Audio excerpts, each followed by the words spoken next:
اللہ والوں سے بھی بھاگ جاتے ہیں, دینی مرکزوں سے بھی تعلق جو ختم کر دیتے ہیں. بعضے تو خالی فرنٹ ہوتے ہیں, بعضے جب2 فرنٹ ہوتے ہیں, یعنی ڈبل فرنٹ, یعنی زیادہ دشمن بھی ہو جاتے ہیں. لیکن اس کا کوئی اثر, جس چراغ کو خدا روشن رکھے, اس کا کوئی اثر بھاگنے والوں سے اور چمگادڑوں سے نہیں ہوتا. چمگادڑ آج آفتاب سے بغاوت کر کے, دشمنی کر کے اندھیروں میں لٹکا ہوا ہے. آپ پوری دن کراچی کے اندر جہاں جہاں دن اور روشنی ہے, آپ ایک چمگادڑ نہیں دکھا سکتے. لیکن جہاں بہت تاریکی اندھیری ہو, سورج کی کوئی شعاع, کوئی جھلک, کوئی چمک نہ ہو, وہاں الٹے لٹکے ہوئے ہیں. پیر ان کا اوپر ہے, منہ نیچے ہے, اور ان کا درآمد برآمد کا 2 راستے نہیں ہیں, ایک ہی راستہ ہے. درآمدات وہی راستہ برآمدات کا, امپورٹ اور ایکسپورٹ آفس ایک ہی ہے ان کے. منہ سے کھاتے ہیں, منہ ہی سے ہٹتے ہیں, اور الٹے لٹکے ہوئے ہیں. حضرت مولانا شاہ جلال الدین رومی بہت پیارے, بڑے پیارے شخص ہیں. اللہ تعالیٰ نے ان کو اپنی محبت کا جیسے سمندر کا سمندر پلا دیا تھا. فرماتے ہیں کہ دیکھو, سورج کے بغاوت سے چمگادڑوں کو نقصان پہنچا ہے, سورج کو نقصان نہیں پہنچا. چمگادڑ سورج کی روشنی سے محروم الٹے لٹکے ہوئے ہیں. لیکن کیا سورج کی شعاؤں میں کچھ کمی آ گئی؟ آفتاب کی روشنی میں کوئی کمی آئی بھائی؟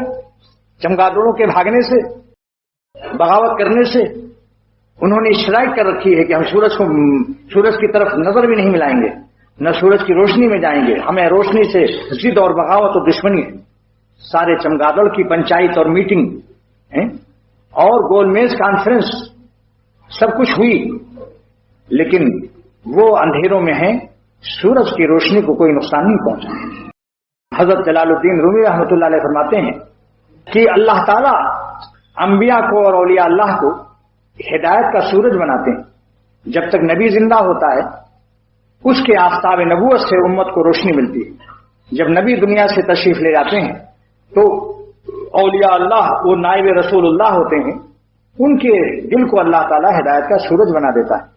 اس ہدایت کی سورج سے جو لوگ گریزاں ہوتے ہیں, ایک تو یہ ہے کہ کسی بزرگ سے مناسبت نہ ہو تو اس کی برائی مت کرو, اس سے حسد بغض مت رکھو.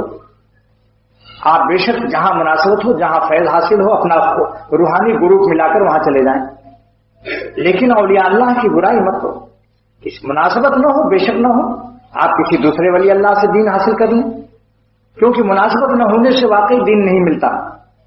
کتنی ہی بڑی جگہ ہو, مشہور شخصیت ہو, لیکن اگر مناسبت نہیں ہے, روحانی گروپ نہیں ملتا, جیسے خون کا گروپ نہ ملنے سے, خون چاہا دینے سے, چاہے وہ محمد علی قلعے کیوں نہ ہو, بھولو پہلوان کا خاندان کیوں نہ ہو, لیکن ڈاکٹر چاہا دے گا خون, گروپ ملائے گا, اس کے اجزاء کو دیکھے گا, پھر اس کے بعد چڑھائے گا.